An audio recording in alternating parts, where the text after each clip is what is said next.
Ok, alors on va juste très vite finir ce qu'on avait commencé la dernière fois. Je vous ai dit, voilà, qu'est-ce qu'on fait effectivement quand on fait de la philosophie sur le libre arbitre? Comme je vous ai dit, la plupart du temps, on argumente.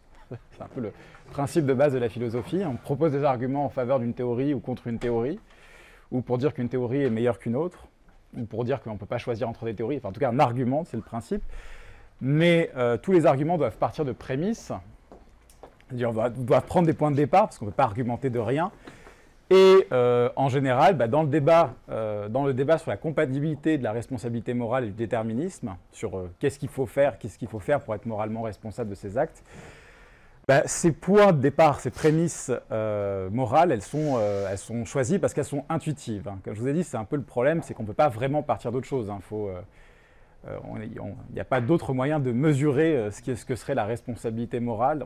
L'idée, c'est qu'on a des préconceptions, on a un certain nombre d'idées de base sur ce qu'est la responsabilité morale, et on va essayer de partir de ça et de construire ça, de raffiner ça, de rendre ça plus cohérent de façon en philosophie. Et donc, je vous ai dit, il y a 3 façons de considérer l'enquête philosophique sur le libre arbitre. J'en avais déjà détaillé 2. Il y a ce que j'appelle le modèle dialectique, c'est l'idée qu'on a chacun un certain nombre d'idées. Et la philosophie, ça consiste justement à débattre de ces idées à partir de prémices communes aux interlocuteurs pour réussir à atteindre une sorte d'entente sur les conclusions. Donc là, l'idée, c'est quand on parle de prémices intuitives, comme je disais, ça veut juste dire des prémices qui sont admises par les deux parties qui discutent, et on ne demande pas plus que ça.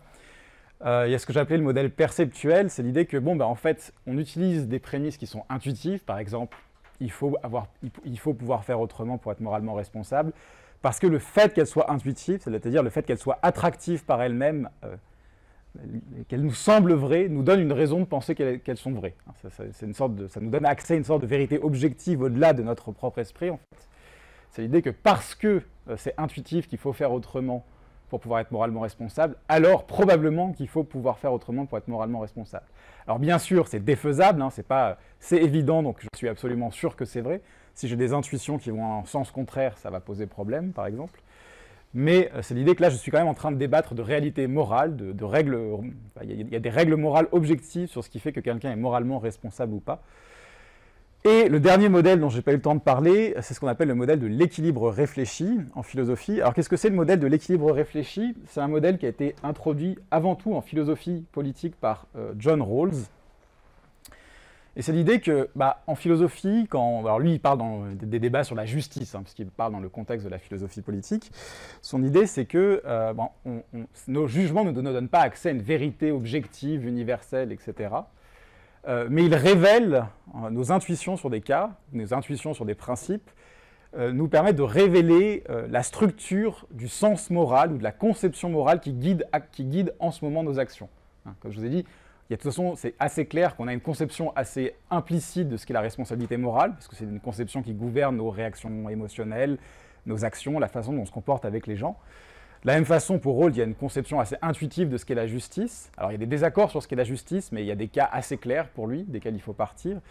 Et donc, le but de la théorie morale, pour Rawls, c'est dans un premier temps, au moins, de mettre à jour l'architecture, la structure, les règles fondamentales de notre conception de la justice, par exemple, à partir, justement, de ces jugements intuitifs, que lui, il appelle des jugements réfléchis. Donc, lui, ce qu'il appelle l'équilibre réfléchi, c'est ça, on a des intuitions sur certains principes qui nous paraissent attractifs, on a des intuitions sur des cas, des expériences de pensée, des choses comme ça, et on va les utiliser pour essayer de trouver une théorie qui va permettre de rendre compte de ces intuitions et d'expliquer quelles sont les règles qui sont implicites déjà dans nos jugements.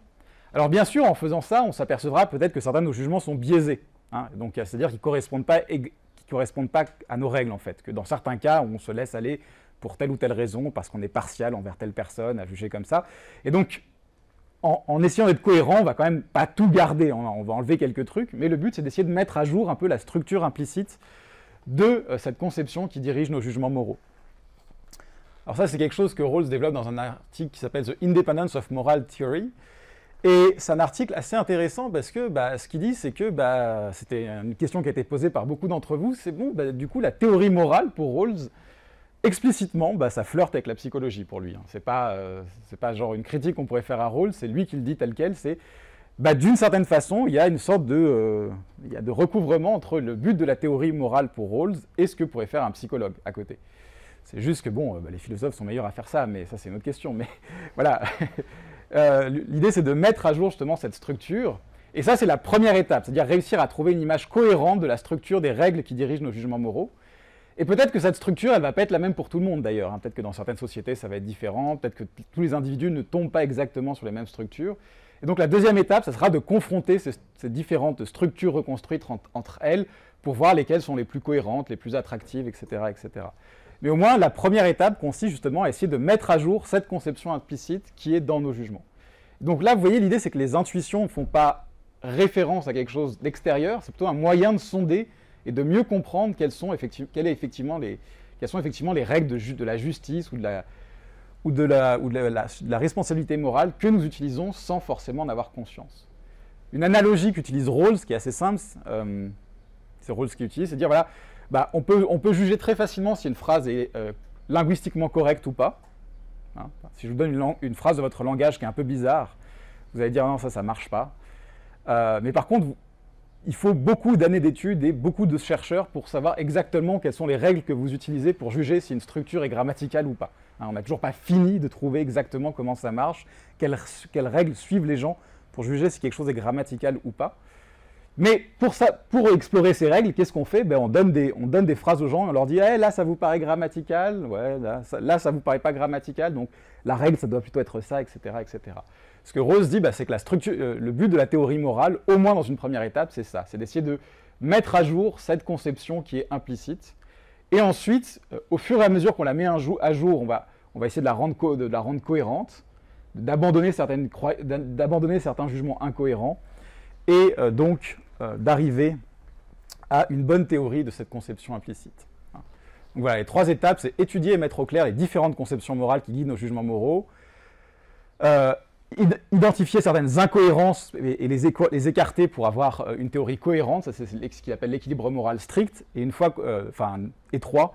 Et après, l'équilibre moral large, c'est si on a identifié plusieurs structures qui existent, hein, si par exemple plusieurs cultures, plusieurs sociétés ont différentes structures, essayer de les comparer entre elles pour voir laquelle est la meilleure, quoi, ou pour voir si on peut les synthétiser d'une manière ou d'une autre. Donc ça, c'est l'équilibre réfléchi large. Et bon, l'avantage, c'est que ça ne fait pas référence à une réalité objective au-delà des intuitions, donc il n'y a pas de truc un peu mystérieux de comment est-ce que les intuitions nous donnent accès à des réalités objectives, et le désavantage, c'est que ça ne fait pas référence à une réalité objective, donc on se demande un peu à quoi ça sert tout ça, finalement, est-ce qu'on n'est pas juste en train de faire de la psycho, est-ce que c'est encore de la philo, etc. Bon, ça c'est un problème qui date depuis l'article, qui date des années 70, donc je ne vais pas le régler aujourd'hui. Alors si on prend cette perspective, alors si vous vous rappelez le texte de Fisher que je vous avais donné, en fait, lui dit, voilà, moi ce que je fais, justement, lui dit clairement, c'était dans le texte, il y avait l'idée que lui, il cherche un équilibre réfléchi de nos croyances sur le libre arbitre, quand il fait la théorie du libre arbitre. Donc ce qu'il veut trouver, c'est une théorie qui permet de rendre compte de la plupart de nos jugements, hein, une sorte de structure théorique qui permet de rendre compte de la plupart de nos jugements intuitifs sur des cas. Et c'est important de voir, est-ce que si on prend cette perspective-là plutôt qu'une autre, plutôt qu'une des deux autres que je vous ai dit, il y a des arguments qui marchent pas terribles et qui marchent bien dans les autres structures. Par exemple, la dernière fois, je vous avais présenté, mais vous l'avez peut-être plus trop à l'esprit, la dilemma defense pour les cas Frankfurt, c'était l'idée que les cas Frankfurt, ils sont obligés de présupposer finalement que l'action est déterminée, si on veut que le signe marche et que le cas soit possible. Vous vous rappelez ? On ne peut pas avoir un bon cas Frankfurt sans supposer que l'action est déterminée. Et vous voyez par exemple que si vous avez une approche qui est plutôt ce que j'appelais dialectique, la personne peut dire « Ah, mais pour que j'accepte que la personne soit moralement responsable dans les cas Frankfurt, il faudrait déjà que j'accepte qu'on peut être moralement responsable dans un cadre déterministe. » C'est un peu la clé du débat, donc je ne peux pas trop le présupposer, donc le cas ne marche pas, vous voyez. Par contre, si vous faites un modèle en termes d'équilibre réfléchi, c'est pas sûr que l'argument marche. Pourquoi ? Quelqu'un pourrait dire effectivement, en vrai, si tu y réfléchis, le cas Frankfurt peut exister que si l'action du bonhomme était déterminée. Mais jusque-là, tu ne t'en étais pas rendu compte. Et le fait qu'il ne pouvait pas faire autrement, ça ne t'empêchait pas de penser qu'il était moralement responsable. Vous voyez l'idée ? Donc ça montre qu'au moins, dans ta psychologie, à toi, il n'y a pas d'incompatibilité entre le fait de ne pas pouvoir faire autrement et le fait que la personne soit moralement responsable. Effectivement, si on cherchait un cas réel où ces cas pourraient exister, enfin un cas plausible, il faudrait qu'il y ait un lien déterministe. Donc on ne peut pas savoir effectivement si une personne dans un cas Frankfurt serait réellement moralement responsable ou pas, mais au moins l'utilisation des cas permet de voir que, au moins dans ta conception de libre arbitre, il n'y a pas d'incompatibilité entre libre arbitre et pouvoir faire autrement. Parce que quand tu ne te rendais pas compte que ça impliquait le déterminisme, tu n'avais pas de problème à dire bon bah il est moralement responsable même s'il ne pouvait pas faire autrement. Vous voyez un peu comme en quoi c'est, vous voyez un peu la différence entre les deux. Parce que bah, oui. Du coup, il y a une différence. Ce qu'ils disent, et je suis pas sûr de comprendre, mais c'est que peu importe à quelle échelle nous on se rend compte de la profondité de la situation, c'est pas important parce que c'est la conclusion qu'on a tirée de la situation. Voilà, l'idée c'est que le fait de réaliser que la personne ne pouvait pas faire autrement et qu'à Frankfurt, ça ne nous bloquait pas pour avoir l'intuition qu'elle était quand même responsable. Après, quand on réalise que bon, il fallait forcément que le cas soit déterministe pour que le cas puisse être plausible, on se dit, bon, si ce cas existait, je ne saurais pas si cette personne est moralement responsable, parce que je ne sais pas si le déterminisme est compatible avec la responsabilité morale. Mais quand le seul problème, c'était qu'elle ne pouvait pas faire autrement, ça n'avait pas l'air de me bloquer, en fait. Donc, il semblerait que psychologiquement, ça veut dire qu'il n'y a pas de blocage entre responsabilité morale et l'impossibilité de pouvoir faire autrement. Mais du coup, c'est pas un argument pour dire que c'est probablement compatibiliste. Alors, l'idée, c'est que dans ce cas-là, l'argument, la défense ne marche pas, parce que la défense, c'est dire vous ne pouvez pas montrer que le principe des possibilités alternatives est faux, parce que pour le montrer, vous devriez donner un cas dans lequel c'est vrai que la personne est moralement responsable et qu'elle ne pouvait pas faire autrement. Et ça, dans les deux autres approches, ça marche plus ou moins comme approche. Mais là, quelqu'un pourrait dire effectivement, je n'avais pas réalisé quand j'ai mis mon intuition sur le cas que en fait, le cas impliquait le déterminisme. Mais j'avais quand même du coup, j'avais le sentiment que la personne pouvait être moralement responsable, même si elle ne pouvait pas faire autrement. Et donc ça, indépendamment de savoir si la personne serait moralement responsable vraiment dans un cas comme ça, ce qui est difficile à trancher sans trancher le débat sur le déterminisme, ça montre qu'au moins dans ma conception implicite psychologique de libre arbitre, il n'y avait pas d'incompatibilité fondamentale entre ne pas pouvoir faire autrement et agir librement. Je ne sais pas si je suis assez clair sur... C'est juste une question de savoir si, dans ce cas-là, l'intuition, elle est valide. Elle est valide comme outil pour explorer votre psyché. Elle n'est pas valide comme outil pour explorer la réalité objective. Justement, c'est ça la différence, quoi. Donc, selon le cadre où vous vous placez, l'objection marche ou pas. C'est pour ça que des fois, c'est un peu important c'est pour ça que je discute de ça, parce que les arguments marchent plus ou moins bien selon ce que vous pensez être en train de faire, quoi. Ce qui n'est pas complètement aberrant, parce que si vous ne faites pas la même chose, si vous avez des projets différents, les mêmes objections ne marcheront pas forcément. Mais c'est quelque chose qui n'est pas toujours vraiment discuté. Donc là, c'était juste un graphe qui montre que quand vous testez des cas Frankfurt sur les gens disent que le type ne peut pas faire autrement et qu'il est moralement responsable, il n'y a pas de problème. Et bon, après, vous pouvez dire, oui, mais en fait, ces gens-là ne réalisent pas qu'en fait, le cas implique le déterminisme. Et s'ils le réalisaient, peut-être qu'ils ne voudraient pas attribuer la responsabilité morale, mais quelqu'un pourrait dire, oui, mais bon, ça me suffit quand même à montrer que dans l'esprit des gens, il n'y a pas d'incompatibilité entre impossibilité de faire autrement et responsabilité morale. Alors juste je vais passer très vite, une objection qu'on peut faire à la pratique de l'équilibre réfléchi, justement, en philosophie morale, c'est de se demander si c'est pas un truc de conservateur, quoi. L'idée, c'est que si le but de la philosophie morale, c'est juste de décrire la structure sous-jacente à notre code moral actuel, finalement, est-ce que la philosophie morale a un pouvoir, peut nous amener à changer d'avis, en fait, ou est-ce qu'elle va forcément faire que conserver les croyances qu'on a déjà? Auquel cas, est-ce que c'est vraiment une entreprise critique, une entreprise vraiment philosophique? Alors l'idée, c'est que parfois, on peut réaliser, justement, en analysant les règles, comme je vous ai dit, que certains de nos jugements sont incohérents avec certaines règles qu'on accepte par ailleurs. Alors un exemple célèbre, mais très débattu en philosophie morale, donc je ne prends pas l'exemple dans le libre arbitre, mais vraiment dans un autre domaine, justement, pour être un peu neutre, c'est l'exemple de Peter Singer. Donc je pense que la plupart des gens connaissent cet exemple de l'enfant dans la mare. Vous savez, c'est Peter Singer, à cette expérience de pensée, vous êtes très bien habillé pour un rendez-vous de travail, etc. Vous passez à côté d'une mare très boueuse dans laquelle un petit enfant est en train de se noyer. Vous pouvez aller le sauver, mais vous allez ruiner vos fringues. Ça va vous coûter beaucoup d'argent. Est-ce que c'est acceptable de ne pas aller sauver l'enfant? Donc là, Singer dit, bon, la plupart des gens vont dire non. Voilà. Donc on va penser que ça, c'est l'intuition de départ qui est assez stable. En général, on a l'obligation de sauver l'enfant. Et ce que Singer va dire, c'est bon, bah, du coup, la règle qu'on utiliserait, voilà, si on fait de l'équilibre réfléchi, si on essaie de trouver la règle qui explique ce jugement, la règle, ce serait, voilà, s'il est en notre pouvoir de prévenir un mal, sans que cela nous demande de sacrifier une chose d'importance morale au moins égale, alors nous avons le devoir de prévenir ce mal. Il dit, voilà, bon, bah, si on explique la règle qui explique notre jugement dans ce cas-là, c'est ça. Mais maintenant, si on accepte cette règle, on voit qu'il y a beaucoup de comportements qui ne sont pas en accord avec cette règle. Hein, c'est-à-dire qu'il y a beaucoup de choses, une grande partie de nos ressources qu'on pourrait sacrifier, qui en ont besoin maintenant, et on ne le fait pas. Et on ne dit pas que c'est mal de ne pas le faire. Hein. Donc, une expérience de pensée, c'est voilà, si je trouve une lettre une lettre dans ma boîte aux lettres qui me dit, voilà, vous pouvez donner 10 francs et ça va sauver tant de vies, parce qu'on va les utiliser pour créer des remèdes pour une maladie qui coûte très très peu cher, et que vous décidez de ne pas donner les 10 francs, ben, en général, les gens ne jugent pas ça aussi monstrueux que si vous étiez passé à côté de la mare en laissant l'enfant se noyer, quoi. Donc bien sûr, du coup, certaines personnes peuvent dire, bah, du coup, c'est qu'on a mal fait l'équilibre réfléchi et qu'on n'a pas bien trouvé la règle qui gouverne nos jugements moraux. Mais des gens comme Singer vont dire, non, c'est qu'il y a une règle, mais qu'il y a des cas où on ne la suit pas, quoi. Donc on peut quand même avoir des conclusions qui nous amènent à changer de comportement en faisant de l'équilibre réfléchi, au moins selon certains auteurs. Donc c'est pas uniquement complètement conservateur, et donc c'est pour ça que ça ne se réduit pas uniquement à une enquête psychologique, quoi. Parce qu'il y a vraiment une recherche de cohérence et de détection des erreurs. Tandis que l'idée, c'est qu'un psychologue pourrait très bien expliquer ces choses-là en disant, bah, il y a un biais, par exemple, les gens sont moins sensibles à la souffrance des gens qui sont loin ou des choses comme ça. Mais on voit bien que si on voulait faire notre théorie en disant, ah oui, et puis bah, du coup, pour rendre compte de ces intuitions, on va introduire une règle comme quoi bah, les gens qui sont plus loin, leur vie a moins d'importance. Puis là, les gens diraient, ah, peut-être pas, quoi. Ça ne marcherait pas dans un équilibre réfléchi, parce que ce serait une règle qui, intuitivement, serait un peu bizarre, quoi.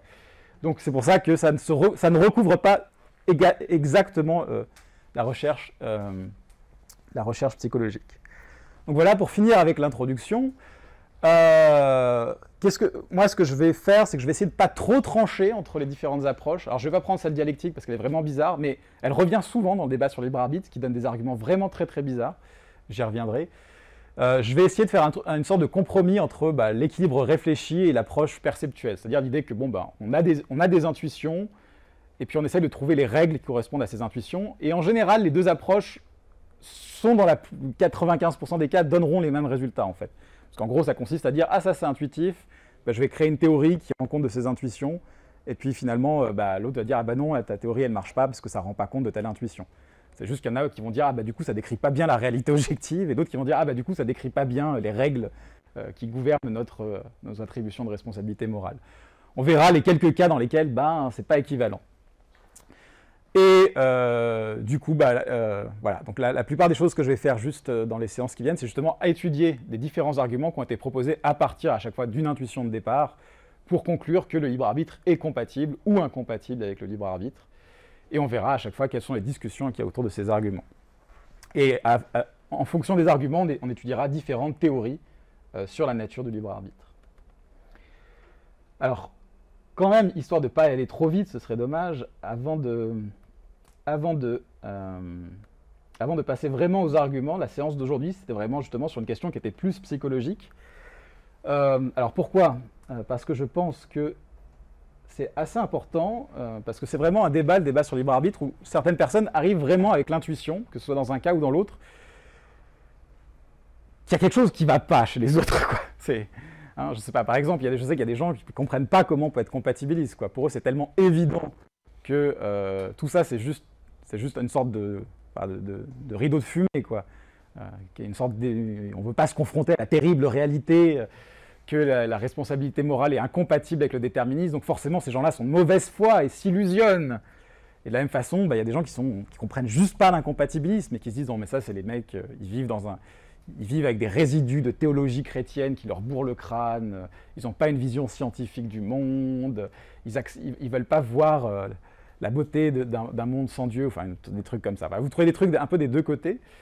Et c'est assez intéressant de voir que, en fait, il n'y a rien d'évident. Même si vous pouvez avoir le sentiment super évident qu'il y a vraiment un truc qui est clair que c'est compatible, ou que c'est clair que c'est incompatible, et que du coup les autres doivent un petit peu...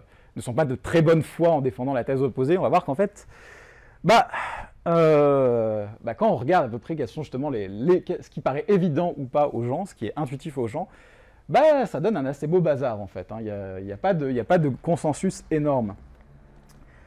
Alors, du coup, la question du libre arbitre tel que je l'ai formulé dans l'introduction, c'est voilà, est-ce que la conception du contrôle nécessaire à la responsabilité morale qui est implicite dans nos pratiques quotidiennes, est-ce qu'elle est compatible avec l'existence du déterminisme? Et il y a une distinction qui est faite assez évidemment en philosophie, c'est que cette conception, elle peut être directement ou indirectement incompatible avec le déterminisme. Alors qu'est-ce que ça veut dire directement compatible avec le déterminisme? Ça veut dire que ça fait partie, ça veut dire que les traits qui rendent cette conception incompatible avec le déterminisme font partie des traits principaux, fondamentaux, clairs, saillants de cette conception, de telle sorte que ce ne serait pas possible de comprendre en quoi consiste la responsabilité morale et croire qu'elle est compatible avec le déterminisme. C'est-à-dire que c'est vraiment direct, quoi. Si vous comprenez bien ce qu'est la responsabilité morale et quelles sont les conditions pour elle, ça doit vous sauter aux yeux que c'est incompatible avec le déterminisme. Et ça, c'est une position qui est plus trop défendue maintenant, mais on verra qu'il y a certains philosophes qui l'ont défendue, l'idée que c'est évident, quoi. C'est-à-dire, pas besoin, c'est juste évident. Et en général, la plupart des philosophes aujourd'hui ont plutôt l'idée que si le libre arbitre est incompatible avec le déterminisme, il est indirectement. Pourquoi indirectement? Il l'est parce qu'il présuppose certaines conditions qui, si on y réfléchit bien, sont incompatibles avec le déterminisme. Donc l'exemple qu'on a vu aujourd'hui, mais on en verra d'autres bientôt, c'est, voilà, ça paraît intuitif de dire que pour être moralement responsable, il faut pouvoir faire autrement. Ce truc qu'on dit voilà, dans la vie de tous les jours, on dit « ah, j'aurais pas pu faire autrement », etc. Mais si on y réfléchit bien, on se rend compte que finalement, pouvoir faire autrement, c'est peut-être pas compatible avec le déterminisme. Vous vous rappelez, c'est l'argument. Tout le monde n'est pas obligé de l'accepter. Mais vous voyez, donc là, l'idée, c'est que c'est pas que c'est évident, c'est qu'il y a un trait, une caractéristique de responsabilité morale dont on peut démontrer qu'elle est incompatible avec le déterminisme, mais ça demande de la réflexion. C'est pour ça que ça ne va pas sauter aux yeux de tout le monde. Et on verra l'argument de Van Inwagen la semaine prochaine, c'est encore pire. Donc c'est là, par exemple, quelqu'un comme Van Inwagen va dire oui, la responsabilité morale est incompatible avec le déterminisme, mais si vous l'aviez pas vu tout de suite, c'est pas grave. Voici un argument en logique modale très très compliqué avec 25 prémices pour vous le démontrer. Voilà, là, ça c'est indirectement, vous voyez, c'est indirectement incompatible. Donc la plupart du cours sera sur les tentatives de montrer que c'est indirectement incompatible, mais il y a effectivement des gens qui ont défendu que c'était directement compatible. Alors l'exemple le plus connu, qui est beaucoup repris dans la littérature, c'est Kant, dans la critique de la raison pure, qui a une critique de l'idée selon laquelle voilà, le déterminisme pourrait être compatible avec la responsabilité morale, qui est en ces mots-là. Alors, probablement ce qu'il a en tête, c'est Leibniz, parce que je n'ai pas trop parlé de Leibniz, mais Leibniz, c'est quelqu'un qui a défendu l'idée que la liberté était... Alors, vous savez, chez Leibniz, le monde est parfait, c'est le meilleur des mondes... il n'est pas parfait, c'est le meilleur des mondes possibles, c'est celui que Dieu a choisi, et comme Dieu est bienveillant, il devait choisir celui-là, et tout s'organise selon le plan divin. Les choses se font de toute nécessité. Mais Leibniz a quand même envie de dire que le libre arbitre existe, et donc tout tourne autour de la possibilité de faire autrement, encore une fois, ça date de bien avant les cas Frankfurt, et Leibniz défend des trucs comme ça, du genre, c'est vrai que Adam et Ève auraient pu ne pas prendre la pomme sur l'arbre, parce que si Dieu avait choisi de créer un autre monde possible un peu différent, ils n'auraient pas pris la pomme sur l'arbre. Et c'est une analyse conditionnelle très très radicale. C'est-à-dire qu'il y a au moins un monde possible que Dieu aurait pu choisir dans lequel il l'aurait pas fait, sachant qu'il a choisi celui-là, c'était nécessaire qu'il vole la pomme, mais il aurait pu en choisir un où ça n'arrivait pas. Donc c'est des choses sûrement comme ça que Kant a en tête. Vous voyez que c'est pas super convaincant, c'est quand même très très minimal comme sens de pouvoir faire autrement, quoi. C'est-à-dire que si quelqu'un d'autre avait choisi de faire le monde autrement, vous auriez agi autrement, c'est assez faible comme possibilité. Donc voilà, ce que Kant pense du compatibilisme, c'est là un misérable subterfuge dont quelques esprits ont encore la faiblesse de se contenter, s'imaginant ainsi qu'ils ont par ce dérisoire artifice verbal résolu ce difficile problème, sur lequel tant de siècles ont travaillé en vain, et dont par conséquent il n'est guère probable que la solution soit à trouver à un niveau si superficiel. Si la liberté de notre volonté n'était pas autre chose que cette liberté psychologique et comparative, et non en même temps transcendantale, c'est-à-dire absolue, elle ne vaudrait au fond guère mieux que celle d'un tourne-broche qui, une fois monté, exécute lui-même ses mouvements. Donc là, c'est, pour ceux qui connaissent, c'est une vanne sur les monades de Leibniz, en fait. Je ne sais pas si vous voyez un peu le truc. Les monades de Leibniz, c'est l'idée que tous les êtres ont été programmés dès la naissance avec tous les gestes qu'ils allaient faire, tout ce qu'ils allaient faire dans leur vie, en fait. On ne fait que développer. On a été remonté une fois pour toutes par Dieu, puis chacun exécute ce pourquoi il a été programmé. Alors, un autre philosophe qui est beaucoup cité, c'est William James, qui, voilà, lui, je ne vais pas rentrer dans le détail, mais lui, il pense aussi que, tout ça, c'est un peu des jeux de mots. Hein. Effectivement, on peut être libre dans un monde déterministe parce qu'il y a un sens de libre, on peut donner le sens qu'il y a un sens de libre plausible, quoi. Mais si on se contente de ce sens de libre-là, on ne se confronte pas aux réalités, aux questions difficiles, quoi. Et après, lui, il rentre dans les questions difficiles, mais c'est des trucs très très bizarres pour nous. Et lui, c'est plus l'idée que si on est déterministe, on doit forcément sombrer dans le pessimisme ou quelque chose comme ça. C'est l'idée que voilà, si je suis déterministe, je dois accepter que tout le monde se tient de façon nécessaire. Tout ce qui se passe dans le monde fait partie d'une sorte de chaîne causale solide, de telle sorte que si je condamne une partie du monde, je dois condamner le monde en son entier, quoi. Donc si soit je renonce à dire que les gens sont moralement déterministes, mais du coup je suis plus vraiment compatibiliste, soit j'accepte ça, mais pour lui forcément je dois en conclure que le monde est horrible et que la vie ne vaut pas la peine d'être vécue, etc., etc. Donc c'est un argument assez spécifique à William James, pas trop été repris à ma connaissance. Et on retrouve un peu les mêmes idées dans les débats actuels. Alors là, par exemple, vous avez Daniel Dennett en haut à gauche quand il discute de Daniel Wegner. J'en reparlerai, c'est un psychologue qui est mort il y a 3-4 ans, je crois, 5 ans, et qui prétendait montrer que le libre arbitre était qu'une illusion. Il a écrit un livre très très connu là-dessus. Et Daniel Dennett fait cette critique où il dit, voilà, mais moi, comme Wegner disent qu'ils ont réussi à montrer que le libre arbitre n'existait pas. Moi, ce à quoi ça me fait penser, c'est comme si comme si un scientifique écrivait un livre pour montrer que Cupidon, le petit ange qui tire des flèches, n'existait pas, puis après il intitulait ça, voilà, c'est l'illusion de l'amour et l'amour n'existe pas. Il dit voilà, forcément, si tu définis libre arbitre comme un super pouvoir de faire tout ce que tu veux, d'échapper à toute détermination, bah, c'est facile de montrer que ça n'existe pas, mais est-ce que c'est vraiment important? Est-ce que ça ne dit quoi que ce soit? Donc voilà, pour ça c'est sa critique en général. Et en bas, vous avez une réponse par Sam Harris, qui était un des scientifiques que j'avais cité dans les premières séances, qui dit « Oh là là, mais ça, ce genre de stratégie, c'est complètement idiot, parce que clairement, le type de liberté, de libre arbitre que les compatibilistes défendent, bah, ce n'est pas le type de libre arbitre que les gens veulent. Ce n'est pas ce dont ils parlent quand ils disent qu'ils veulent être libres ou qu'il faut être libre pour être moralement responsable, quoi. » Donc c'est vraiment l'idée que le compatibilisme, c'est vraiment juste, en gros, on a changé de sujet. Il y a un sens très clair de ce que doit être le libre arbitre. Et si je deviens compatibiliste, en fait, j'ai juste abandonné ce sens très clair pour une sorte de jeu de mots, un autre sens de liberté, qui fait que qui me permet de gagner le débat, mais en fait sans me confronter à la question, encore une fois, à la question importante. Du coup, c'est dans le cadre de ces débats que, à partir de 2004, un certain nombre de philosophes, puis après des psychologues sont venus les aider parce qu'ils avaient trop pitié. Non, je plaisante, mais à peu près quand même. Non, un certain nombre de philosophes se sont dit, en fait, on pourrait justement voir un peu quelle est la notion que les gens ont du libre arbitre, entendu comme le type de contrôle nécessaire pour la responsabilité morale. Est-ce que c'est directement évident pour les gens que que le libre arbitre est incompatible avec le déterminisme? Ça paraît pas un truc impossible à tester, quoi. L'idée, c'est pas de découvrir si le libre arbitre existe et ce qu'est le libre arbitre. Là, c'est juste de voir si, clairement, l'idée qu'on en a intuitivement est clairement incompatible avec le libre arbitre.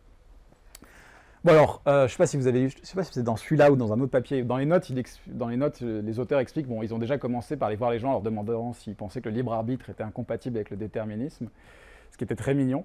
Et ils se sont rendus très très vite compte que on ne pouvait pas faire ça parce que les gens ils comprennent pas le mot déterminisme. Pour eux, ça veut juste dire le contraire du libre arbitre.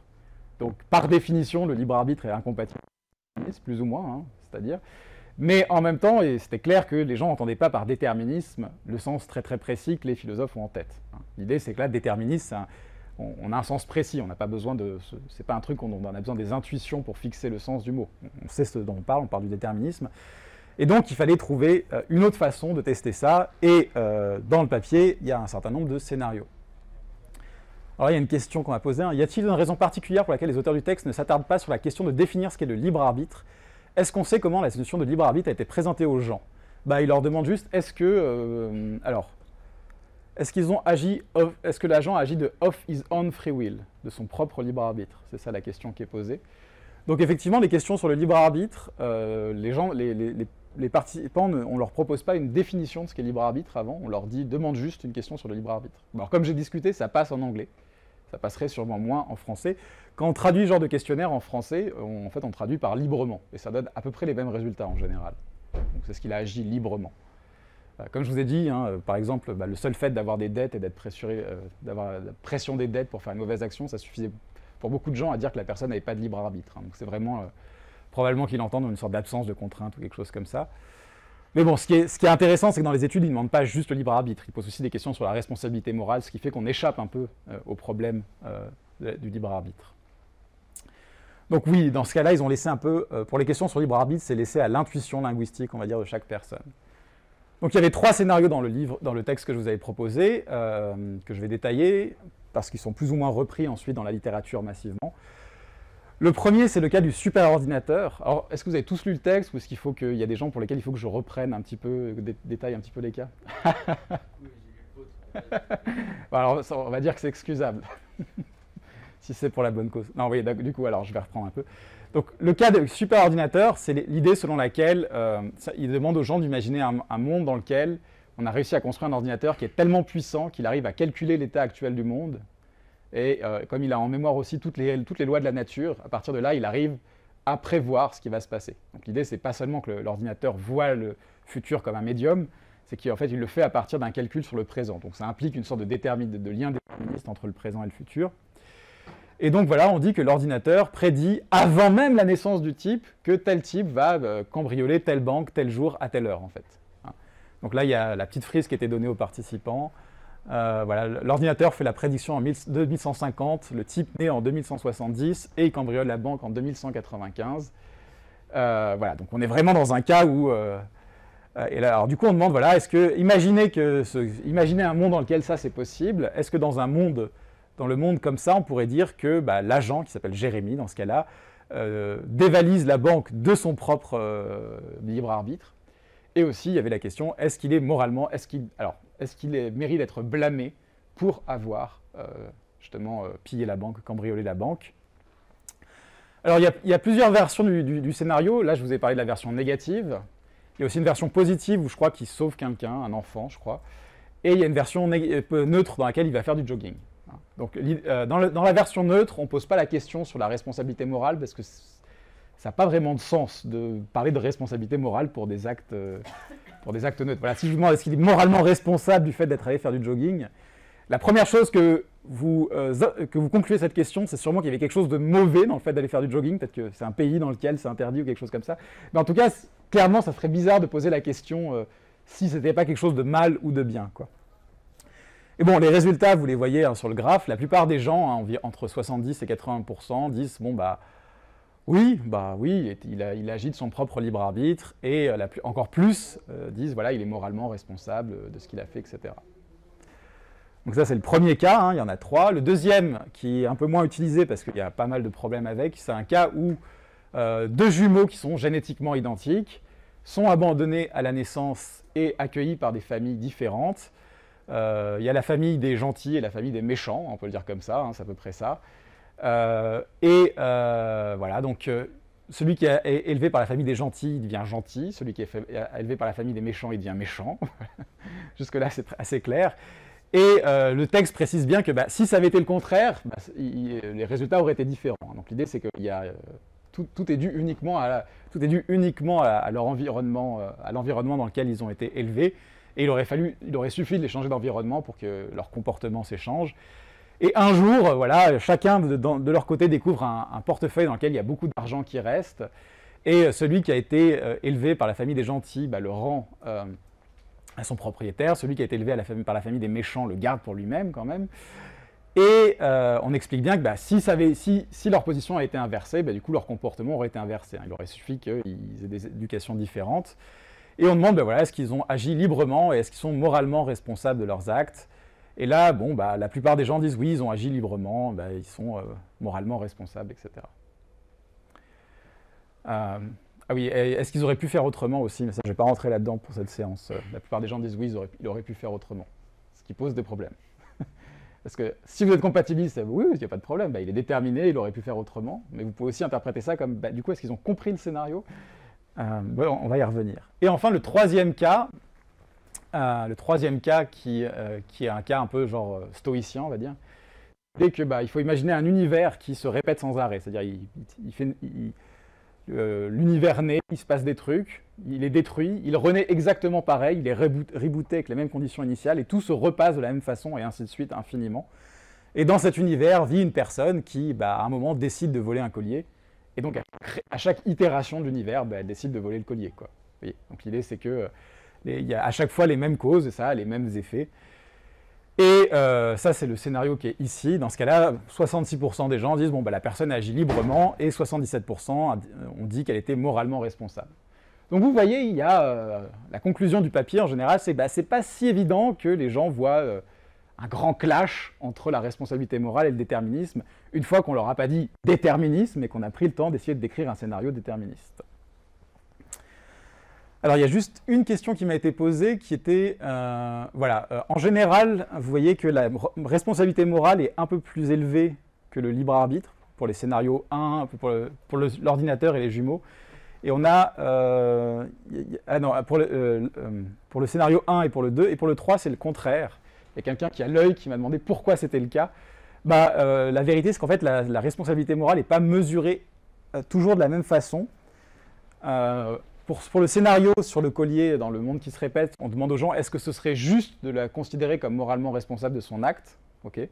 Donc là, il y a vraiment une question sur la responsabilité morale. En fait, pour les autres scénarios, on demande à quel point la personne mérite d'être blâmée, en fait. Et du coup, ça ne mesure pas uniquement la responsabilité morale, ça mesure aussi la gravité de l'acte, en général. Et donc, effectivement, les gens vont peut-être juger que c'est plus grave de voler une banque que de ne pas retourner un portefeuille. Donc forcément, dans le cas du portefeuille, les jugements de responsabilité morale vont être bas, mais peut-être pas parce que les gens ne pensent pas que le type a du libre arbitre, mais juste parce qu'ils se disent, c'est pas si grave, quoi, en fait. Donc ça, c'est des problèmes méthodologiques, mais effectivement, quelqu'un a vraiment regardé en détail, je ne sais pas qui c'était, mais c'était bien vu. Alors, ça c'est la première vague d'études, on est content, on a des résultats cohérents sur les 3 scénarios, c'est-à-dire pas mal de gens trouvent qu'il n'y a pas de problème, pas tout le monde, il y en a qui trouvent qu'il y a des problèmes, donc vous voyez, on n'a pas sur l'unanimité, mais on a quand même une sorte de 2 tiers qui sont plutôt d'accord pour dire que c'est compatible. Donc finalement, ça va un peu contre la sagesse populaire qui traînait à l'époque, si vous parliez avec des profs de philo qui travaillaient sur le sujet, qui étaient oui, moi quand mes étudiants ils arrivent, ils sont tous incompatibilistes, et soit je dois selon l'orientation, soit je dois les prévenir contre... je les garder dans le bon chemin et les prévenir contre les arguties des compatibilistes, soit je dois leur expliquer pourquoi ils se trompent et les rendre compatibilistes. Vous choisissez, mais il y avait un peu ce truc, c'est clair que les gens qui arrivent, les étudiants qui arrivent sont plutôt incompatibilistes, oui. Il me semble que je ne l'avais pas mis dans ma question, mais je trouve que les scénarios, ils sont vraiment pas très, entre guillemets, honnêtes.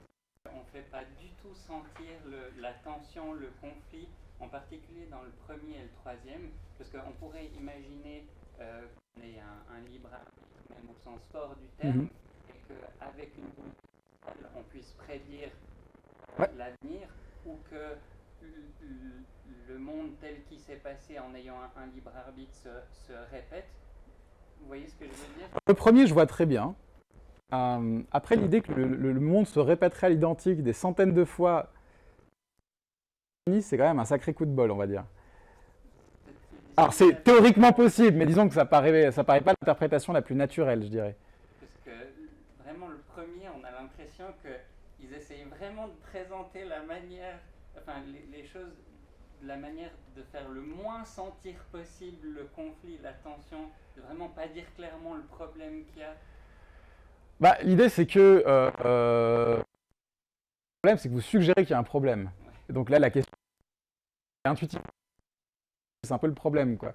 Justement, c'est un peu la tension. Si vous expliquez toute la littérature et le débat à la personne avant, elle n'a plus une intuition tout à fait naïve sur la question, quoi.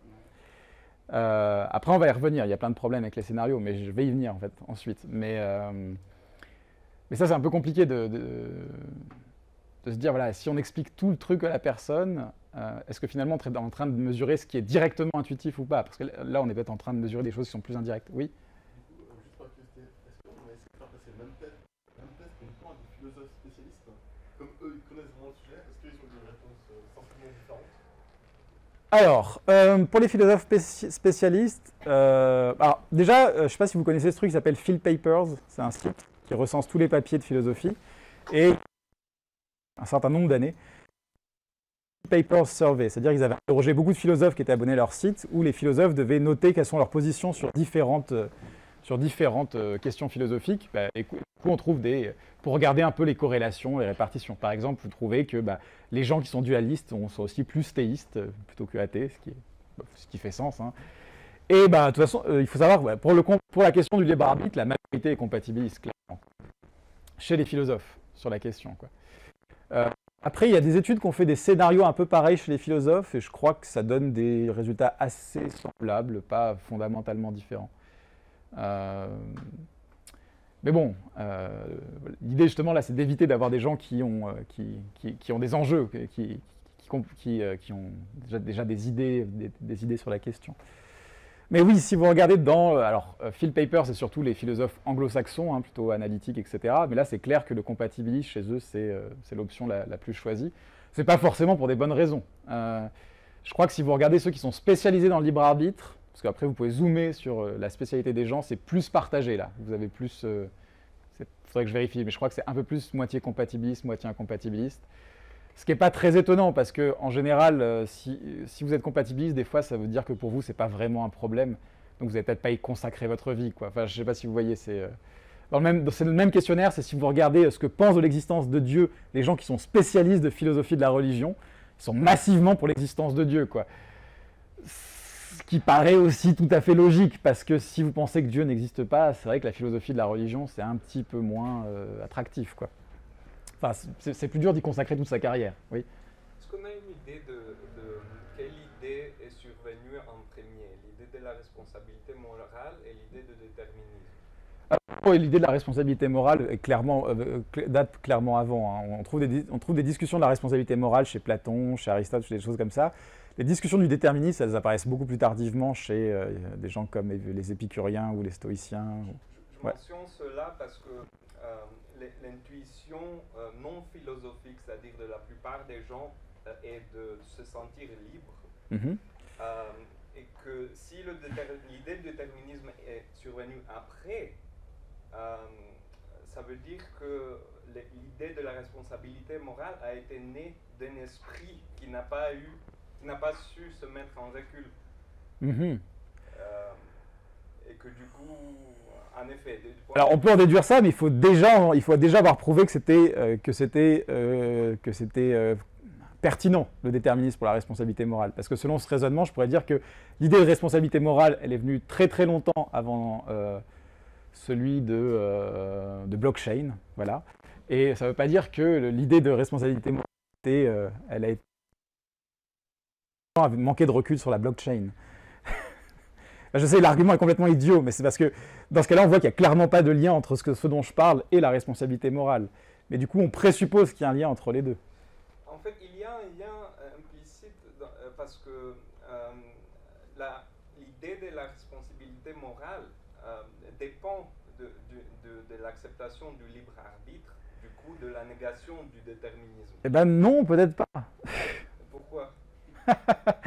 Parce que justement, ça c'est la question sur laquelle il y a un débat. Je veux dire. Pardon, j'ai peut-être loupé. Ouais, alors clairement, c'était ce que j'étais en train de demander. Donc en fait, le grand débat qu'il y a en philosophie, c'est de savoir si le déterministe a quoi que ce soit à voir de pertinent pour la responsabilité morale et le libre arbitre. Parce que là, l'idée, c'est qu'on est parti sur la définition selon laquelle le libre arbitre, c'est le type de contrôle qu'on a besoin d'exercer pour être normalement responsable de nos actions. Ça va, ça? Oui. Voilà. Et il y a des gens qui pensent que c'est une question qui n'a rien à voir avec le déterminisme. Que qu'on soit déterminé ou non n'est pas pertinent du tout pour cette question-là. Oui, mais ça ne répond pas à la question de pourquoi. Ça met une antithèse, mais j'ai eu un peu... C'est un peu le sujet du cours en entier, donc je ne vais pas reprendre ça tout de suite maintenant. Là. Ok. Oui. Alors, quand on fait ce genre d'expérience, ouais. Est-ce que par exemple en parallèle, on essaie par exemple d'évaluer le genre de normes de rationalité des gens qui participent, indépendamment de la question du libre arbitre, parce que je me dis... Est-ce que les gens répondent n'importe quoi en général c'est pas ça ou... que je veux dire, mais par exemple, est-ce que par exemple les gens, je sais pas, ça m'est arrivé de parler à des gens à qui, moi, je veux dire, à moins qu'il soit complètement évident, le principe de non-contradiction... vous voyez ce que je veux dire? Oui, oui. Et Je veux dire, parce que si on fait pas un peu ça, moi j'ai l'impression que c'est un peu comme, je sais pas, essayer de savoir quelle est mon intuition sur la physique quantique. Enfin, Alors, la différence ici, c'est que l'idée, c'est que la notion de libre arbitre, elle est censée, telle qu'on l'a définie là, c'est censé être le type de contrôle qu'on attribue aux gens dans des pratiques assez quotidiennes, Oui, qui sont d'accord. celles de... Donc, a priori, l'idée, c'est qu'on est des gens compétents dans la vie de tous les jours pour attribuer cette notion en général. Enfin, Ouais. je dis pas que ça changerait tout, Ouais. mais enfin, j'ai l'impression qu'il manque quand même un peu cet éclairage. C'est-à-dire, il faudrait mesurer Parce quoi? que le sens commun, c'est quand même quelque chose de très... C'est un vaste spectre Mhm. de choses. Enfin, de pratiques, je veux dire, on peut être plus ou moins compétent. Mhm. C'est pas parce qu'on n'est pas en tôle qu'on est... Alors, c'est pas même Enfin, si on était en je tôle, veux ce serait pas la dire, je veux question, dire, mais... Il y a des niveaux de... Enfin, ouais. L'idée, c'est est-ce que ça vous paraît intuitif, déjà dans la vie de tous les jours, de penser qu'il y a des gens qui sont fondamentalement super mauvais pour juger si d'autres sont responsables ou pas? C'est pour ça. Et sur quels facteurs vous les identifieriez? Notamment des choses comme la cohérence dans leur position à eux, interne, qu'ils peuvent prendre sur différentes choses, Mhm. ou... Bon, on va y venir à la question de la cohérence, du coup. D'accord. Bon, bah, Cool. politesse, mais voilà, sur des choses comme ça, comme par exemple... je veux dire, oui, il y a des gens qui font des raisonnements aberrants. Oui, oui. Ça m'inquiète. Bah, l'idée, justement, c'est là que c'est Bon, pas, bon, c'est aberrant. pas forcément le fruit d'un raisonnement, c'est plutôt des trucs automatiques qu'on fait dans la vie de tous les jours. Ça, c'est quand même des arguments. Enfin, je veux dire, oui. Oui. Bon, bah, après, c'est toute la question de la post-rationalisation, tout ça. On va parler de la cohérence, je suis Et effectivement, on va pas interroger les gens sur la physique quantique pour savoir comment la physique quantique marche. Mais vous voyez qu'on n'est pas exactement sur le même point. Non, j'entends Ouais. bien, mais Ouais. je veux dire, j'ai l'impression que cette présupposition de compétences de base qui est à peu près disponible chez tous les gens. Bah, ça dépend des n'a rien sujets. en tout cas, si je peux le dire, peut-être, je trouve que ça n'est rien de très naturel, disons. Mhm. On a plus ou moins appris, on a tous appris. Il y en a qui ont très très mal appris. Il y en a qui ont peut-être mieux appris. Peut-être que tout se vaut, je sais pas. Mais j'ai juste pas l'impression qu'on soit sur quelque chose de très naturaliste en tout cas. Ouais. Il faudrait voir s'il y a un moyen de différencier qui est mauvais. Il faudrait avoir des cas assez peu controversés d'attribution de responsabilité morale pour voir si les gens sont... Mais parce qu'on parle quand même d'une norme de raison. Alors non, on ne parle pas d'une norme de raison pour l'instant, on parle des règles qu'on suit Dans implicitement. le discours philosophique, c'est quand même éclairé par une norme de raison qui Ah oui, mais là pour l'instant, ça c'est pas ce qu'on est en train de mesurer. On mesure le matériau brut, pas encore raffiné pour du coup. L'idée que c'est justement, là c'est un peu la position de base, c'est pas forcément la bonne. Alors du coup, bon, à la fin, vous avez ces premières études qui suggèrent que bon, bah, les gens sont plutôt compatibilistes, voilà, c'est très bien. Mais après, il y a une seconde vague d'études qui est devenue rajouter quelques complications, justement, sur les questions de cohérence. Alors, c'est des études qui ont été faites par Knob et Nichols. Je pensais que j'avais mis la référence, mais j'ai oublié de la mettre. Ah, si, elle est là.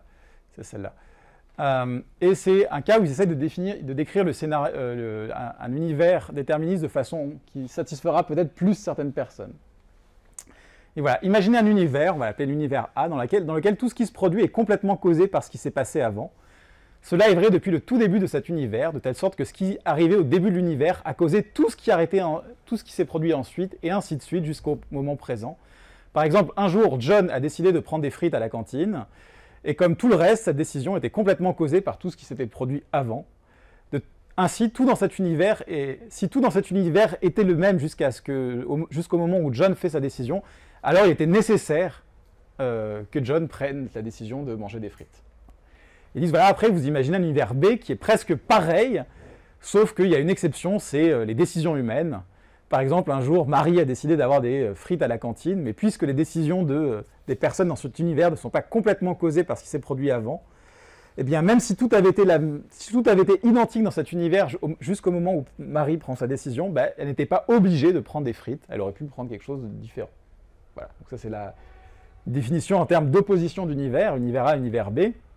Après, il répète, la différence clé entre l'univers A et l'univers B, c'est que dans l'univers A, toutes les décisions sont complètement causées par tout ce qui s'était passé et devait se produire. Dans l'univers B, elles ne sont pas complètement causées et ce n'est pas vrai qu'elles doivent se produire. Donc on demande aux gens, d'après vous, quel de ces univers est plutôt le même que le nôtre. La plupart des gens répondent l'univers B en général. Après, on verra pourquoi.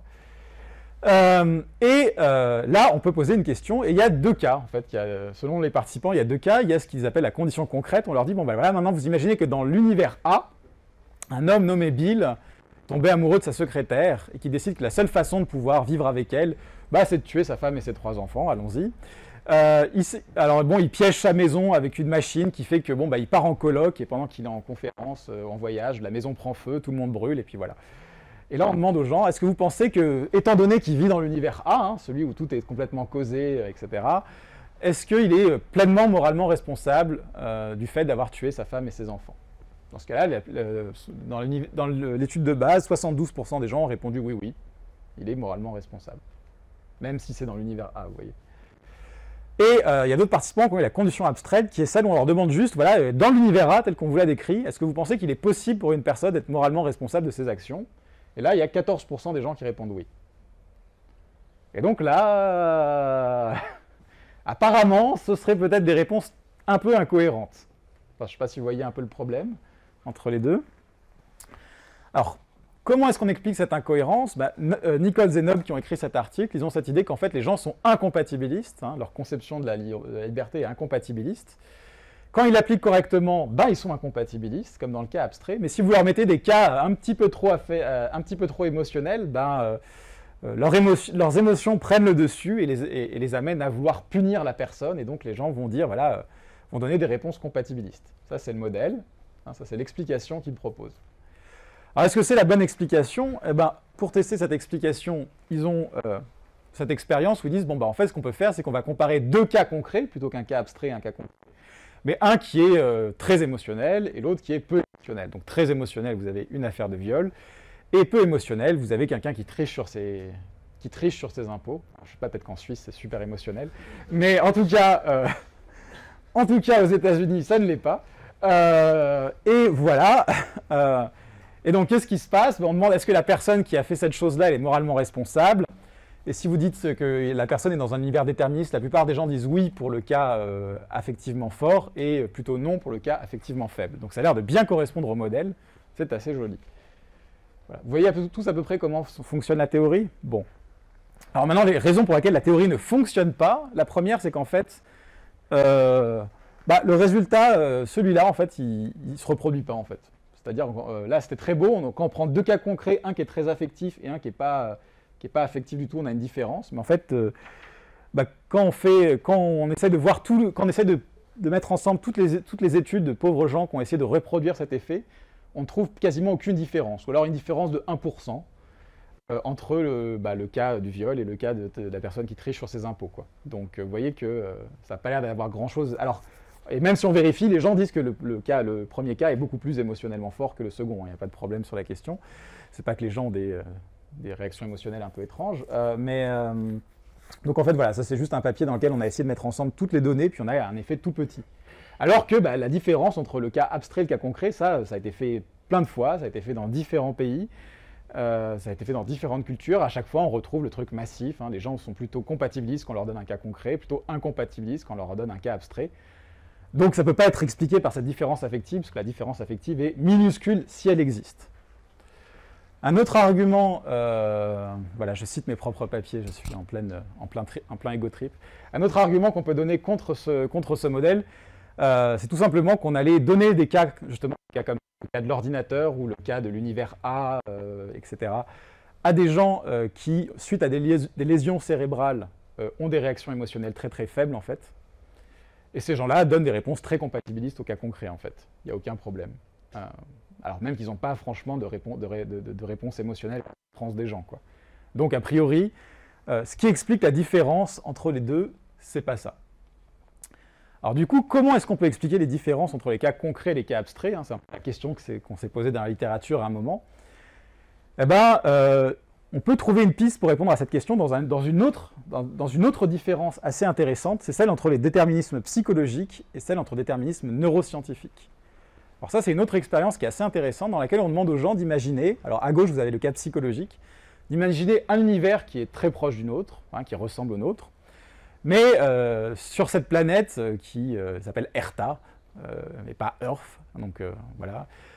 Il se trouve que les psychologues, je sais pas, ont fait beaucoup d'avancées, beaucoup plus que chez nous, et qu'ils ont une théorie assez complète de l'esprit humain, et qui sont capables qu'ils ont réussi à découvrir que chacune des décisions qu'on prend est entièrement causée par les désirs, les pensées, les projets que nous avons. Hein. Donc ils arrivent à expliquer entièrement le comportement humain et à expliquer pourquoi on agit de telle façon ou pas, et pas de telle autre, à partir de nos états mentaux, de nos désirs, projets, pensées, etc. Hein. Voilà, donc, ce qui est souligné sur le texte, c'est ce qui va être changé dans l'autre version du texte. Hein. Donc vous voyez, l'idée, c'est qu'on a découvert comment les esprits fonctionnent, et donc les psychologues peuvent expliquer toutes nos actions à partir de nos désirs, de nos pensées, de nos projets, et on voit que tout est expliqué par l'éducation et le bagage génétique, etc. Et puis vous avez le cas parallèle où on dit, voilà, imaginez un cas comme le nôtre, où là, ce n'est pas les psychologues qui ont fait des progrès, c'est les neuroscientifiques.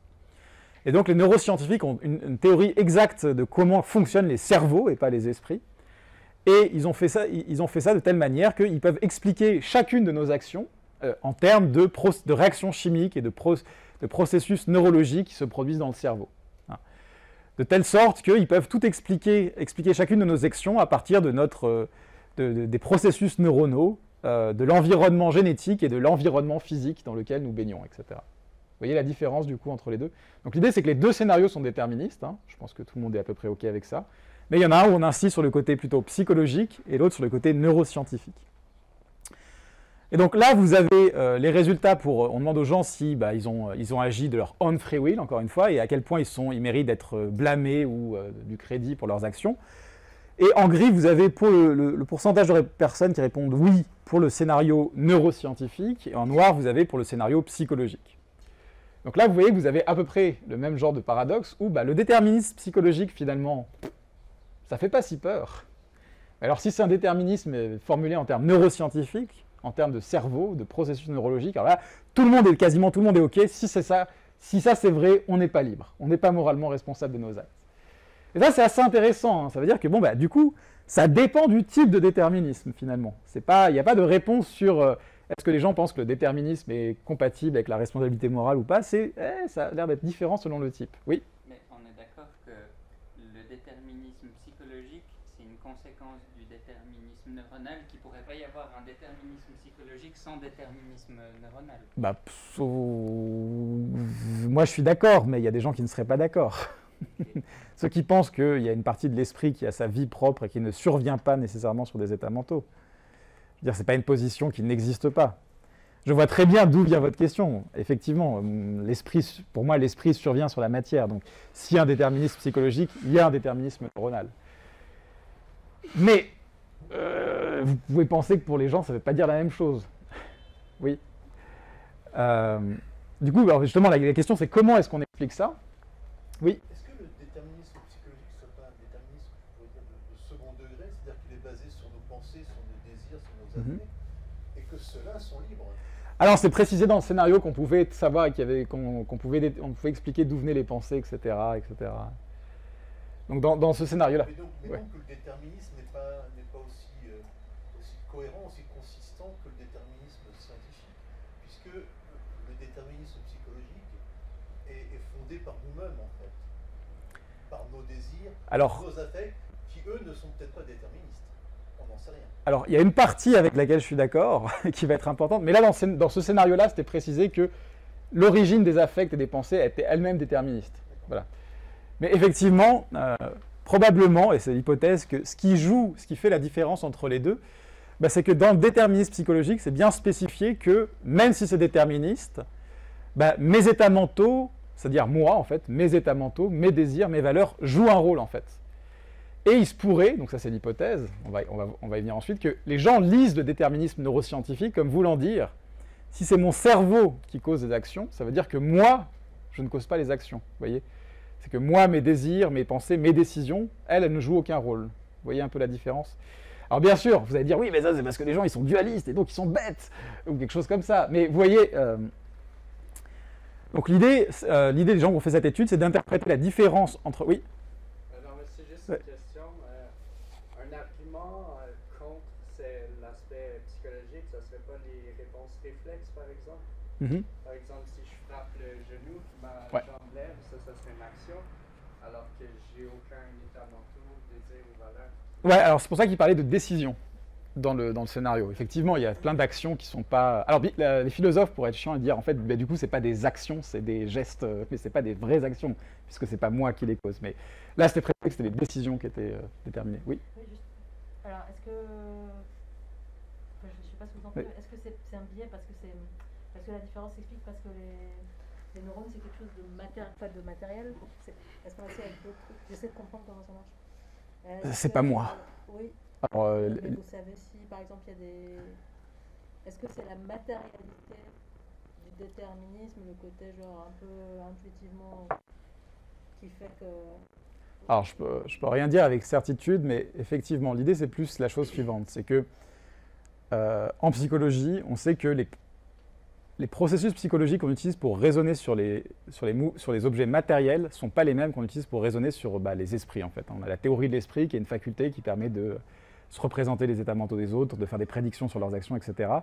Et on va dire que du coup, en fait, on ne traite pas mentalement les objets matériels et les objets, les états mentaux de la même façon, en fait. Du coup, intuitivement, quand on pense en termes d'états mentaux, quand on pense en termes d'objets physiques, on n'a pas l'impression d'être en train de traiter des états mentaux. Alors, oui. Et du coup, c'est purement une question, dans ce cas-là, d'identification du soi et à quelle échelle on la fait.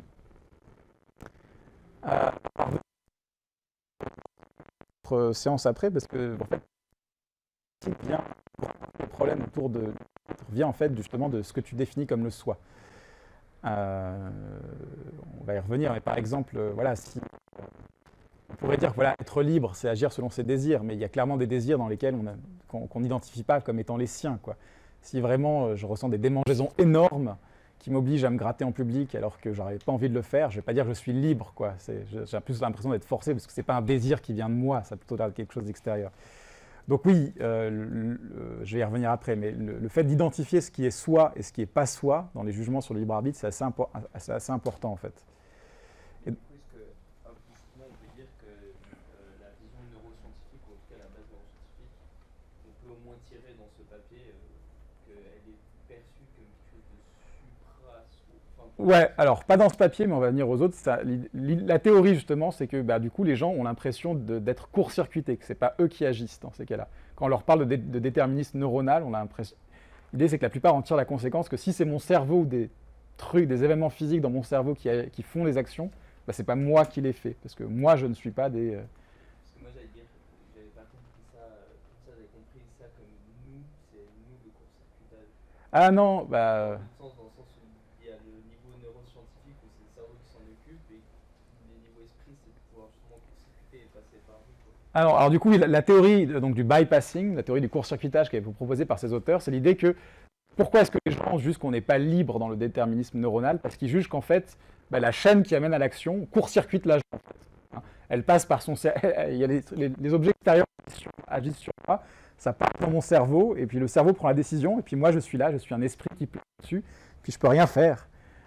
Et tout le monde, et donc ça c'est ce qu'on appelle aussi l'épiphénoménalisme en philosophie de l'esprit.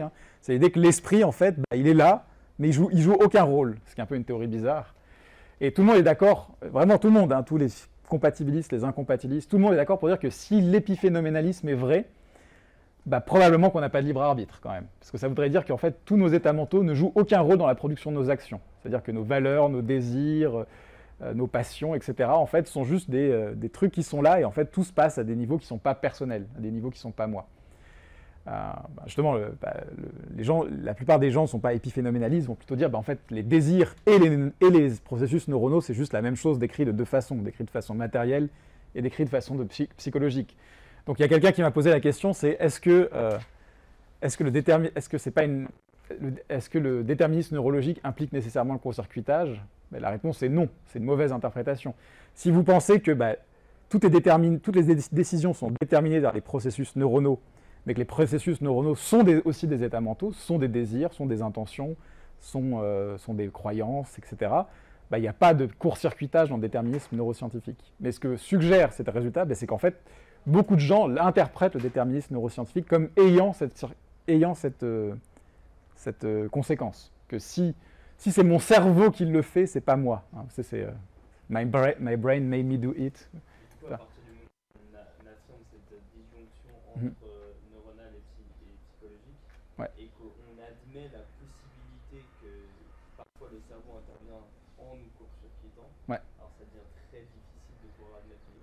Bah, ça dépend. L'idée, c'est qu'on n'est pas forcément libre de tout ce qu'on fait, quoi. Voilà, de toute façon, aucune théorie du libre arbitre n'a jamais dit qu'on était libre de tout ce qu'on faisait. Hein, l'idée, c'est justement de savoir quand est-ce qu'on est libre. Donc, même... La responsabilité morale, c'est pas hyper compliqué, du coup. Bah, ça dépend. On peut souvent s'échapper, du coup, et admettre qu'on n'avait pas de responsabilité morale parce que c'était... Ça dépend, parce que souvent, je veux dire, si on prend même les délibérations qui ont lieu là-dessus dans des jurys ou dans le domaine du droit, il va quand même falloir donner des preuves que si vous avez agi de telle manière parce qu'il y avait un problème neurologique ou des choses comme ça, c'est parce que c'est vraiment parce que votre cerveau agissait sans que vous agissiez, quoi. Puis il faut quand même un degré de preuve assez solide, quoi. Du coup, c'est-à-dire que par défaut, on part du principe que c'est nous qui... Bah, l'idée, c'est que s'il y a une explication psychologique plausible, que cette personne a fait ça parce qu'elle avait envie de faire ça, etc., etc., qu'elle soit doublée d'une explication neuronale n'est pas un problème. Après, il faudrait montrer que l'explication psychologique plausible, en fait, n'était pas la bonne et que c'est vraiment une explication neuronale qui a remplacé la chose. Mais c'est toujours très difficile, il y a vraiment des débats. Hein. Un des cas les plus difficiles comme ça, c'était un type qui avait... je sais plus, ouais, il consommait beaucoup de pédopornographie et de choses un peu bizarres comme ça. Mais on a découvert qu'il avait une tumeur au cerveau et une fois qu'on a retiré la tumeur, bah, les comportements ont disparu, quoi. Tu vois, là, on est sur des cas difficiles, mais en général, c'est assez dur de dire oui, bah, en fait, j'ai fait ça, mais c'est sûrement mon cerveau qui l'a fait, quoi. Il faut quand même des preuves un peu plus solides pour faire ça. Je veux dire, c'est des choses qui... Il y a des cas, mais c'est assez rare, quoi. C'est surtout des troubles neurologiques bien reconnus qui sont pris en compte. Donc, l'idée, c'est de dire, voilà, mais en fait... Dans certains cas, comme dans le déterminisme neuroscientifique, les gens confondent le déterminisme avec le bypassing, c'est-à-dire avec le court-circuitage. L'idée qu'en fait, bah, c'est le monde qui agit à travers moi, mais moi-même, je n'agis pas parce que mes désirs et mes états mentaux ne jouent pas de rôle, si vous voulez. Oui. Mais est-ce qu'un incompatibiliste ne dirait pas, bah, c'est précisément ce qu'on veut dire par déterminisme, et en fait, les déterminismes, ils essayent de prendre ça dans un sens différent, mais c'est pas de ça dont nous, les incompatibilistes, on parle. Alors l'idée, c'est que les incompatibilistes disent pas que c'est ça. Je sais pas, j'ai pas bien compris.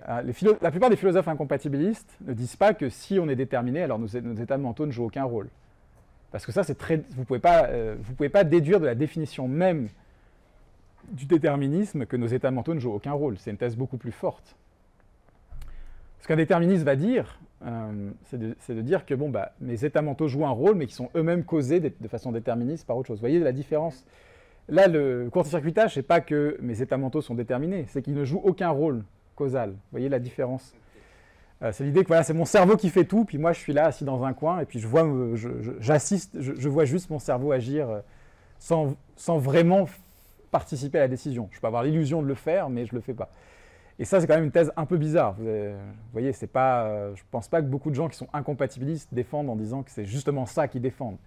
Ce que les incompatibilistes défendent, en général, c'est plus l'idée que il faut pas que les désirs...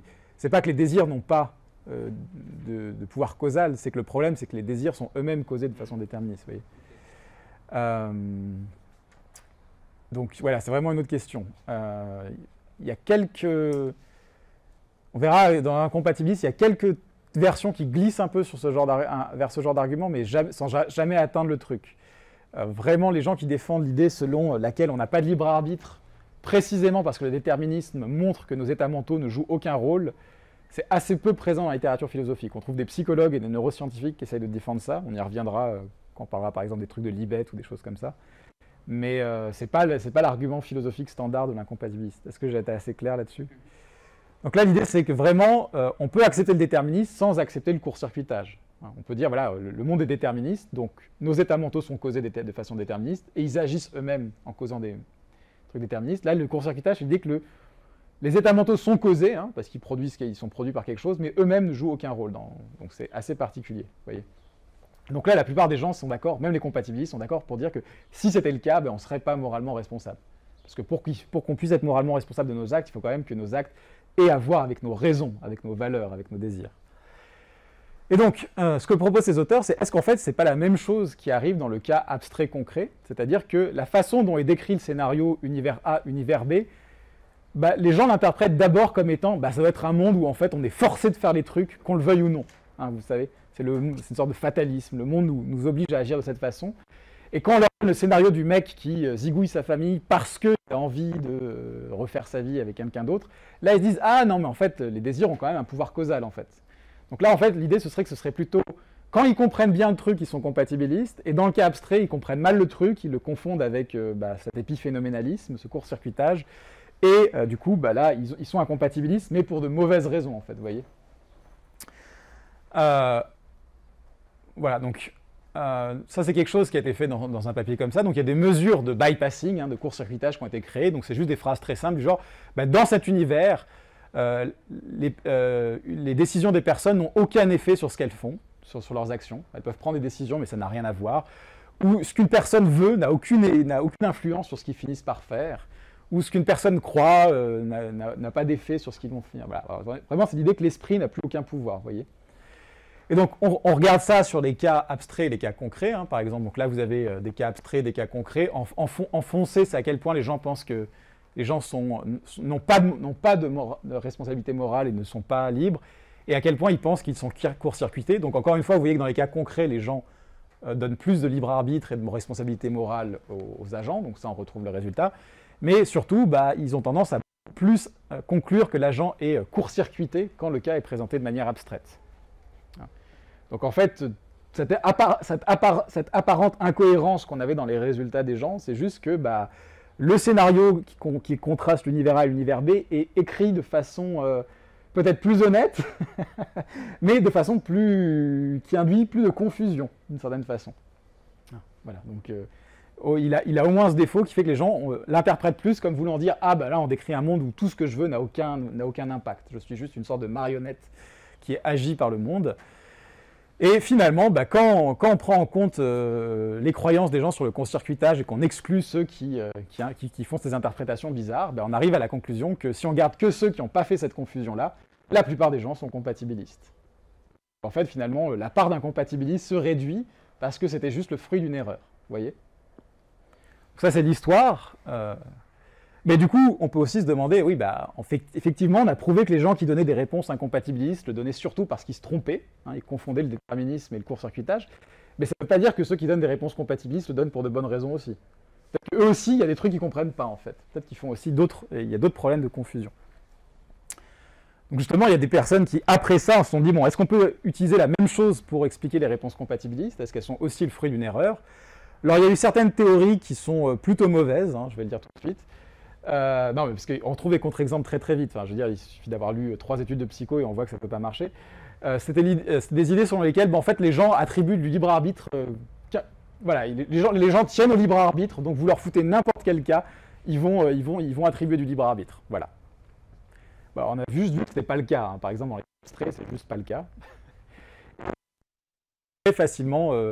Vous pouvez très facilement créer des scénarios dans lesquels les gens vont dire « non, type n'a pas de libre arbitre, hein, c'est pas compliqué ». Par exemple, les gens qui ont fait cette théorie, ont fait un papier, leur exemple c'était imaginer un monde dans lequel il y a un livre magique qui peut prédire à l'avance les actions des gens, tu vois. C'est vraiment un truc. Et ils disent, voilà, même dans un monde comme ça, les gens, ils attribuent du libre arbitre et de la responsabilité morale. C'est bien la preuve qu'ils attribuent ça n'importe comment. Puis toi, tu es là, tu dis, oui, je vois pas où est le problème. Peut-être que je suis un peu trop compatibiliste, mais ça me paraît pas dingue. Donc nous, ce qu'on a fait, c'est qu'on a repris la vignette, on a fait un truc où, en fait, le livre prédit l'avenir des gens, mais il se trompe très souvent. Et quand il se trompe, il oblige les gens à agir de la façon dont il l'avait prédit. Hein, ça, il est un peu contrariant.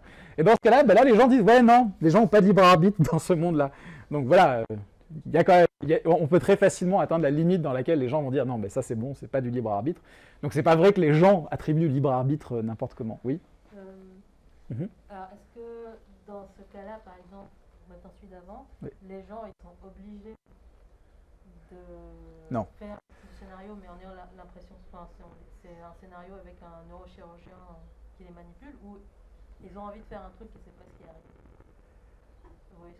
Non, j'ai pas compris. Dans les personnages, ils ont envie de faire un truc, puis après... Ils font quelque chose, et quand le livre se rend compte qu'ils se trompent, il les contraint à revenir à son scénario à lui, mais eux... Non, ils s'en rendent compte.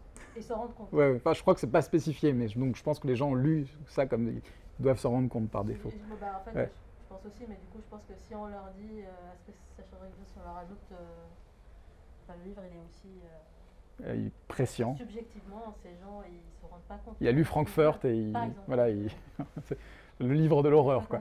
Mais et donc, oui, je suis pas sûr, hein, vraiment pas sûr du tout. D'expérience, je dirais que les gens diraient quand même non. Mais on pourrait vérifier. Alors, il y avait une autre hypothèse qui était un peu plus raffinée, c'est l'idée que les participants attribuent la responsabilité morale dès qu'ils détectent qu'une norme a été violée dans un texte, hein, qu'on leur donne à lire. Alors, le papier est super marrant, la théorie n'est pas du tout plausible, mais le papier est super marrant parce qu'ils utilisent des observations dans la vie de tous les jours. Ils disent, voilà, par exemple, les objets, hein, on ne leur attribue pas de responsabilité morale, mais quand ils commencent à dysfonctionner, là, on se met en colère contre eux, on leur dit, qu'est-ce que t'as fait? Hein, c'est l'idée que, voilà, une voiture qui marche, elle n'a pas de prénom, mais une voiture qui tombe en panne tous les 3 jours, elle a un prénom, une personnalité et des états mentaux. Vous voyez un peu l'intuition derrière. Donc, leur idée, c'est, voilà, quand il y a un truc qui marche pas comme on veut, on va leur attribuer plein de trucs, des états mentaux, de la responsabilité morale. Mais là encore, on peut trouver plein de cas très faciles où vous pouvez amener les gens à dire que la personne n'est pas moralement responsable, même si elle a violé une norme, etc.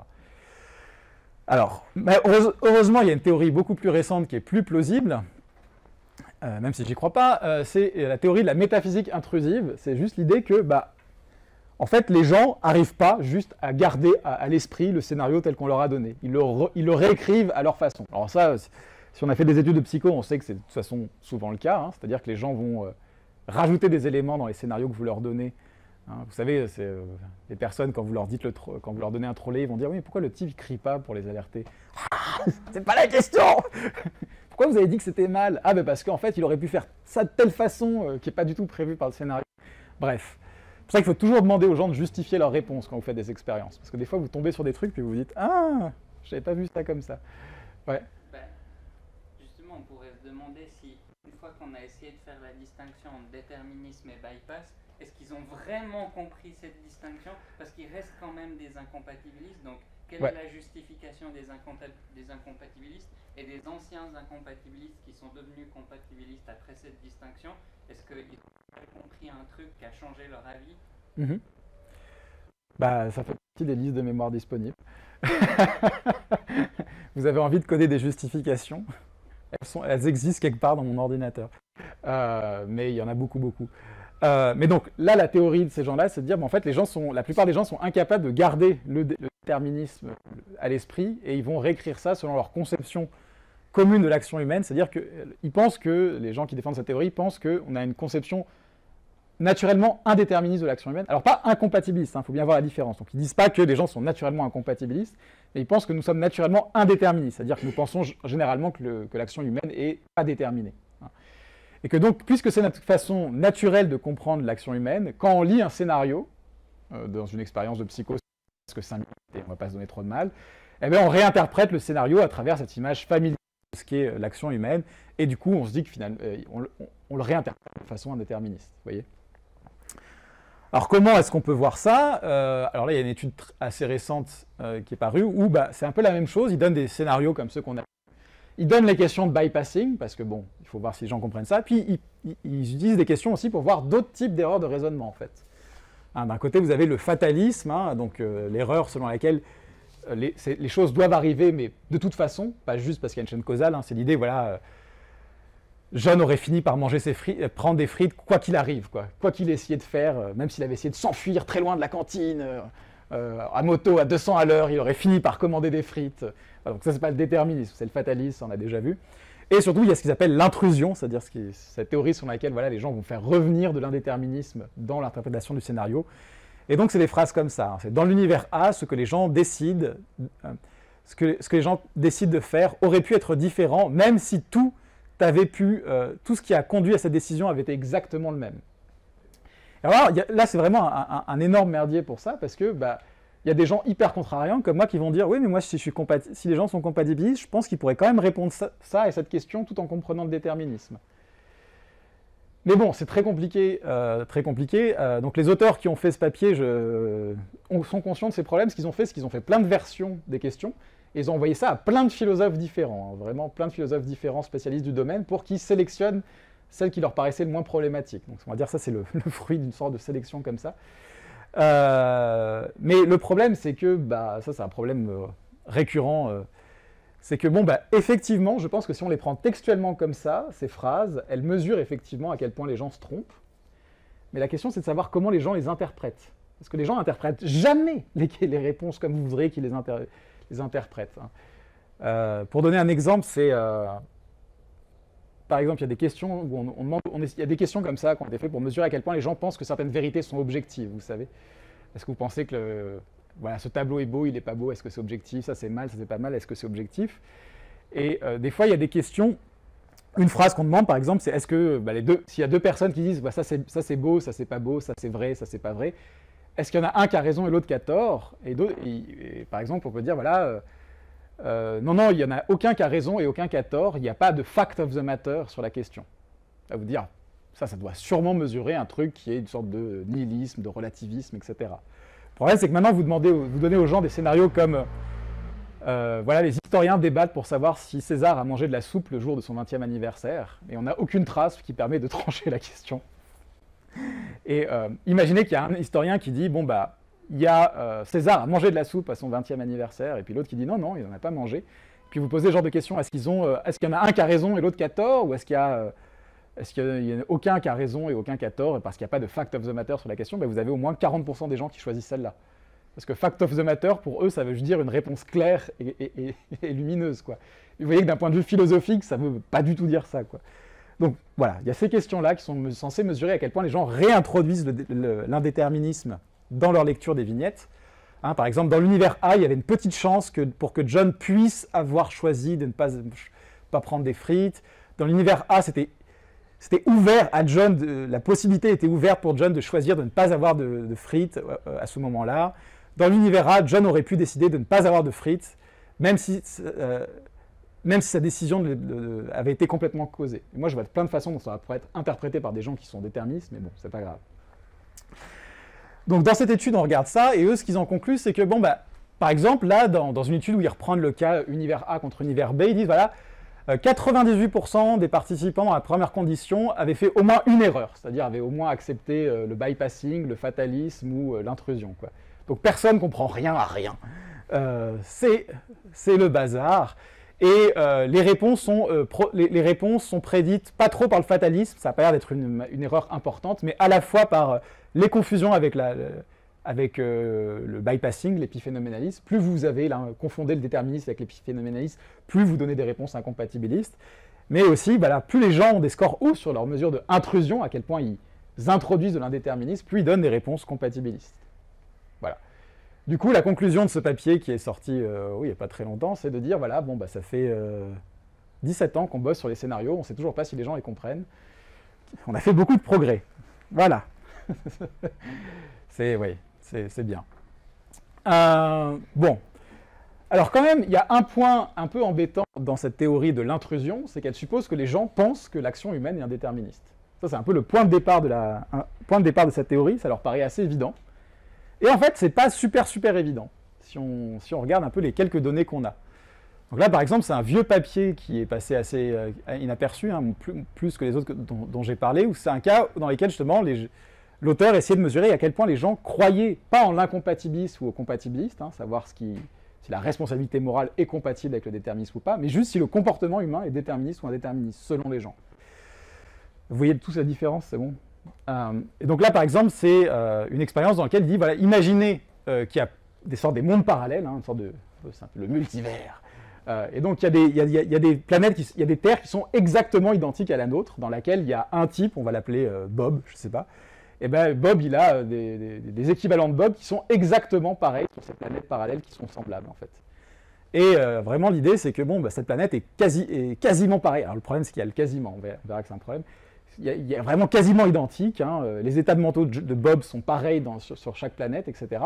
Et maintenant Bob prend une certaine décision sur la planète 1, on va dire. Et sur la planète, est-ce que sur la planète 2, il va forcément agir de la même façon, ou est-ce qu'il y a une possibilité qu'il agisse d'une autre façon, hein, vous voyez? Donc l'idée c'est que si on imagine que la planète 2 est exactement comme la planète 1, si les gens ont une vision déterministe de l'action humaine, ils vont dire bah, il va faire la même chose forcément. S'ils ont une vision indéterministe, ils vont dire bon bah il y a une possibilité pour qu'ils fassent pas la même chose. Bon, eh ben, ce qui se passe, c'est que bah, en fait la plupart des gens répondent qu'en fait il va sûrement faire la même chose. Voilà. C'est-à-dire que c'est pas du tout clair que les gens soient très indéterministes. Non seulement la plupart des gens répondent qu'ils vont faire la même chose, mais en plus, leur raison pour dire que si on prend les quelques-uns qui disent qu'il ne va pas faire la même chose, quand on regarde leurs raisons, elles sont super déterministes en fait. Leur idée c'est, oui, mais le type il a dit que c'était presque pareil. Donc ça se trouve, il y a des différences. Si le type, là la décision c'était genre grimper un arbre. Si, imaginons que dans l'autre univers, ils se mettent à pleuvoir à ce moment-là à cause de ces petites différences, bah, l'autre il ne va pas choisir de faire la même action. Donc vous voyez, ça c'est quelque chose qui est compatible avec une vision déterministe en fait.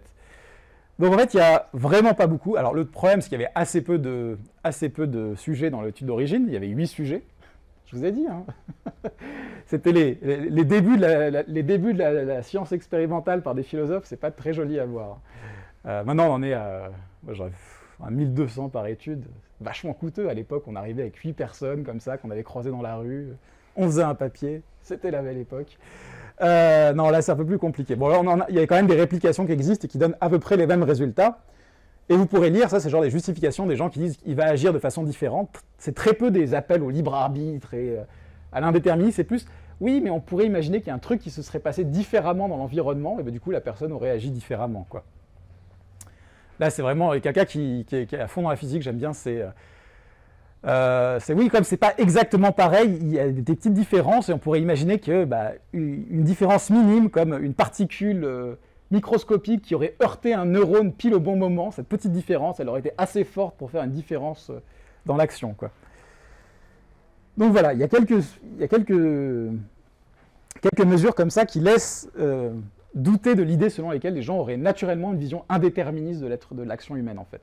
C'est-à-dire que mais bon, c'est juste une étude. Alors, une autre étude plus récente s'inspire un peu d'un propos de William James. Alors là, je vous laisserai lire. C'est une citation de William James qui essaie d'expliquer le déterminisme à une conférence, à une audition, à une conférence. Et sa façon d'expliquer, c'est de dire, imaginez que quelqu'un prenne une décision, mais qu'après on revienne 10 minutes dans le temps. Enfin, lui il dit, voilà, les 10 minutes sont effacées, on repart 10 minutes avant. Dans un monde déterministe, la personne va faire la même décision à chaque fois. Ok.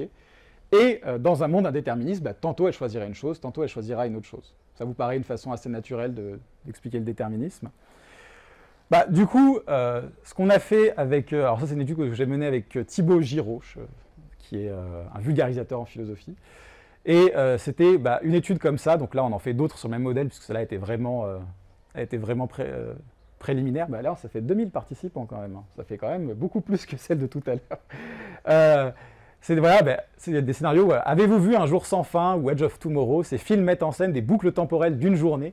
Le personnage principal a conscience de vivre encore et encore la même journée, tandis que les autres autour de lui sont inconscients dans cette boucle.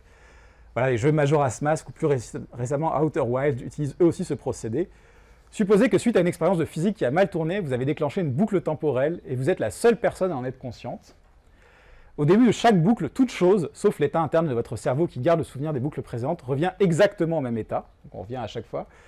Pensez-vous que toutes les personnes qui vous entourent dans la boucle temporelle se comporteront de la même façon tant que vous n'intervenez pas?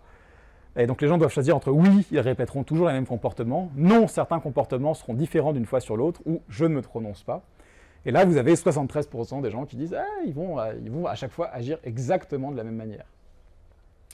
Alors bien sûr, une des limites avec ça, c'est que certaines théories incompatibilistes diraient « Oui, mais en fait, on n'est pas libre à tous les moments. » Des fois, il y a des théories compatibilistes qui disent « On est libre de nos actions maintenant parce qu'elles sont causées de façon déterministe par des états mentaux qui résultent de décisions indéterministes qu'on a prises il y a très longtemps dans le passé. » Donc c'est des théories qui disent que c'est pas vrai que toutes nos décisions sont indéterministes, c'est juste les décisions importantes, vous voyez. Et puis ces décisions importantes qui sont indéterministes, elles ont des effets sur vos décisions moins importantes qui, elles, sont déterministes. Mais comme elles découlent de ces grands choix indéterministes, vous voyez, elles sont quand même libres. Du coup, ce qu'on va faire maintenant, c'est une version où le type revit les mêmes 50 années en boucle pour voir, parce que là c'est sur une journée, mais si on propose aux gens des boucles de 50 ans, est-ce qu'ils pensent que les mêmes choses se passeront toujours sur les 50 ans? Mais bon, ça fait 3 mois qu'on attend l'autorisation de la commission d'études, donc je n'ai pas pu avoir les résultats pour aujourd'hui, ce qui me rend très triste. Mais donc vous voyez qu'un des problèmes de la théorie de l'intrusion, c'est qu'elle suppose que les gens ont très envie de croire que le comportement humain est indéterminé, et en fait, il n'y a pas vraiment d'indice qui suggère que c'est le cas. Oui. Mais là aussi, est-ce qu'il n'y a pas de compréhension du scénario? Soit on rembobine et on relance la même séquence, ou alors on efface tout et on repart vraiment, vous voyez ce que je veux dire? Parce que je dis que si les gens s'imaginent ça comme un rembobinage, ça va sûrement repartir comme ça. Voilà. Mais par contre, ils sont d'accord pour l'idée que si vous faites quelque chose de différent, ça va finir différemment dans ce scénario-là, si on leur pose la question. Ouais. Que si par contre, j'essaye d'empêcher un truc qui s'était passé la première fois, bah, je peux l'empêcher. Est-ce que c'est compatible avec le rembobinage? J'arrive pas à me représenter là tout de suite. C'est compatible avec le film.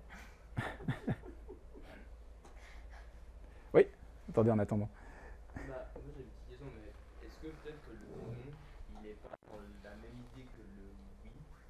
Dans l'idée où en fait c'est que ils se disent, les gens ils vont agir différent d'une fois à l'autre, mais déjà que parce que mon état mental change et par ma présence que l'état mental, enfin un peu à l'effet papillon quoi. Enfin, Ouais, j'ai compris. sans même que moi je dois agir directement, bah, ils agiront directement. C'est-à-dire qu'il y a déjà trop de personnes qui répondent non parce que... C'est possible que des gens répondent non pour la même raison. Ouais, que tout à l'heure, parce qu'ils pensent qu'il y aurait une petite différence due à ma présence. Ouais. Ouais, oui, c'est toujours un problème.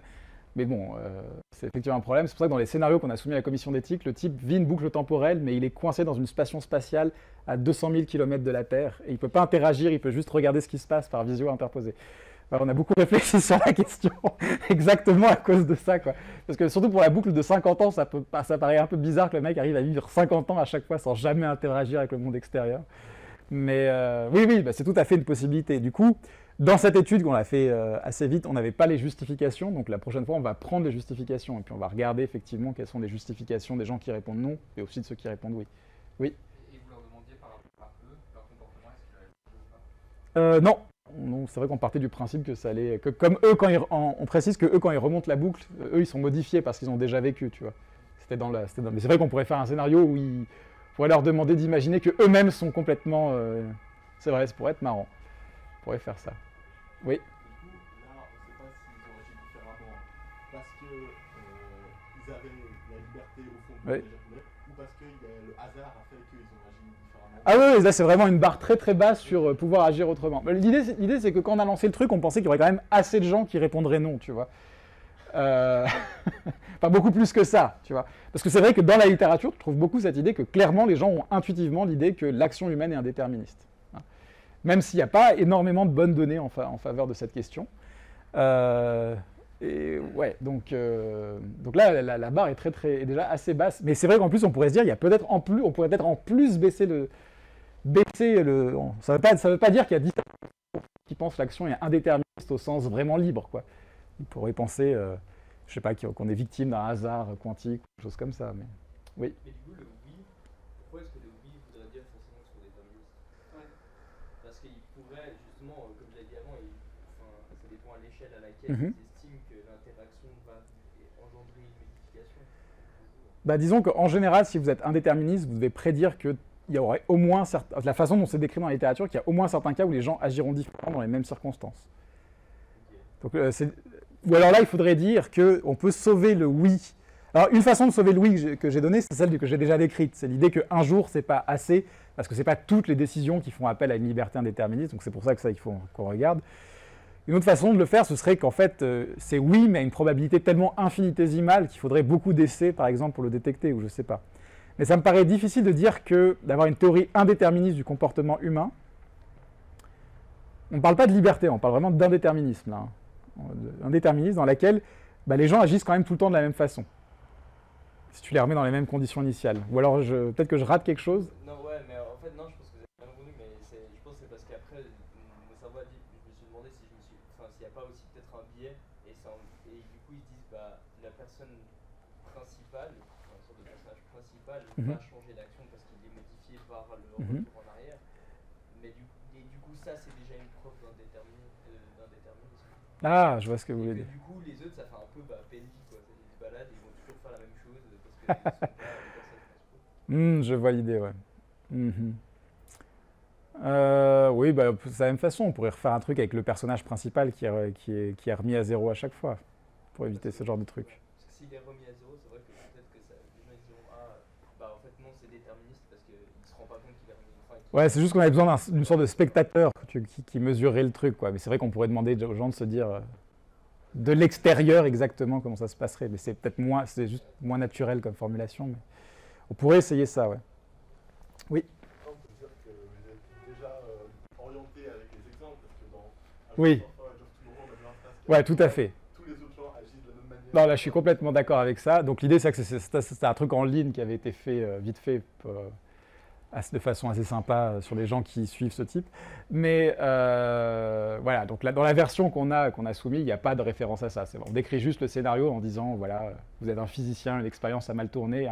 Chaque jour, vous commencez à minuit, puis quand vous arrivez à minuit, vous êtes renvoyé à minuit avant, et tout le monde autour de vous revient à l'état initial. Donc, on ne fait pas de référence à ces choses-là, pour voir si c'est pas le... Alors, j'ai pas...